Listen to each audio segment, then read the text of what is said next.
ഒരു മനുഷ്യൻ ആദ്യമായിട്ട് ഇൻവെസ്റ്റ് ചെയ്യേണ്ടത് അവൻ്റെ ഫിസിക്കൽ ഹെൽത്തിലും അവൻ്റെ മെൻ്റൽ ഹെൽത്തിലുമാണ്. നിങ്ങൾക്ക് നല്ല ബിസിനസ് ഉണ്ടായാലും, നിങ്ങൾക്ക് നല്ല വീട് ഉണ്ടായാലും, കാർ ഉണ്ടായാലും, സൗകര്യങ്ങൾ എന്ത് തന്നെ ഉണ്ടായാലും, നിങ്ങളുടെ ഹെൽത്ത് ഇല്ലെങ്കിൽ നിങ്ങൾക്ക് ഇതെല്ലാം വേസ്റ്റാണ്. സോ ആദ്യമായിട്ട് നിങ്ങൾ ഇൻവെസ്റ്റ് ചെയ്യേണ്ടത് നിങ്ങളുടെ ഹെൽത്തിലാണ്.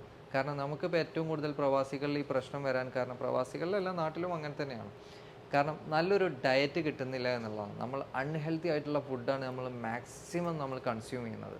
പ്രോപ്പറായിട്ട് നമ്മൾ ഉറങ്ങുന്നില്ല, പ്രോപ്പറായിട്ട് നമ്മൾ വ്യായാമം ചെയ്യുന്നില്ല, പ്രോപ്പറായിട്ട് നമ്മൾ ഭക്ഷണം കഴിക്കുന്നില്ല, പ്രോപ്പറായിട്ട് നമ്മൾ വെള്ളം കുടിക്കുന്നില്ല.